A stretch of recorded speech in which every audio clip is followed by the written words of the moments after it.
With the looming shadow of doubt that always comes between chapter releases, I decided that maybe it was finally time to make a video again, since I literally haven't posted anything for fucking 2 months. And like I said in my latest video, I promised you guys that I would make a video on the most recent chapter and do a deep dive into it. And once I've said it, I have to do it. Anyways, here we go. From the first look of the latest chapter, we noticed that there was a significant divide between Guts in his astral plane of existence versus him in reality, and the biggest indication of difference is mainly the color themes.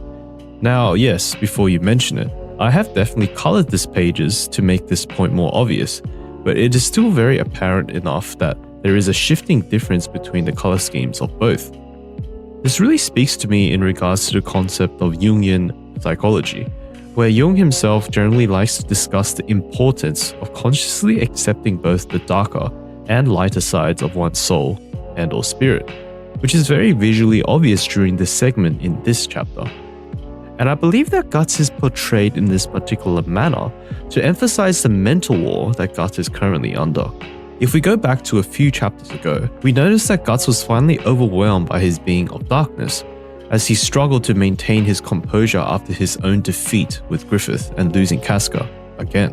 In a way, this triggered him a lot more than previous losses as well, as it somewhat mirrored the traumatic events of the eclipse, even after feeling that he has increased in strength and power after all these years. Alas, he still lost to Griffith just as easily, and still lost Casca just as easily. Which brings us to the main point. Guts has broken down and has in fact allowed his being of darkness to become his primary operator. Essentially, he has completely given into his depression. Which brings us back to this current chapter. It seems that even though Guts has given up prior, it can be noted that his presence in the astral plane, along with Shurka, could be a good indication that things are moving in the right direction again, in order to balance the darkness in his heart with the light, but we won't know until we see when the next chapter releases.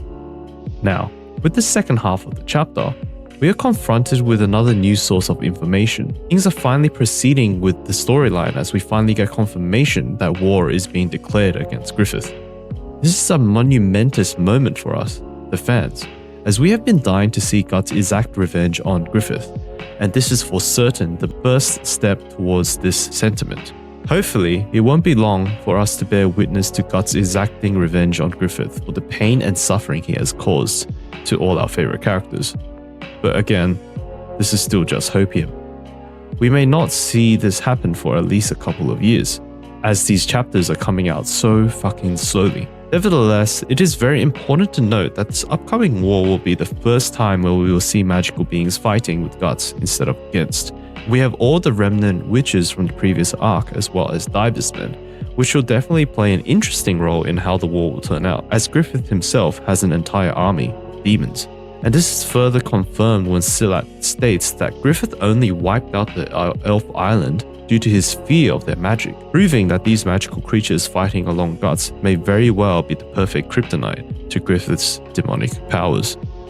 Thanks again for watching, guys, and I will see you in the next one.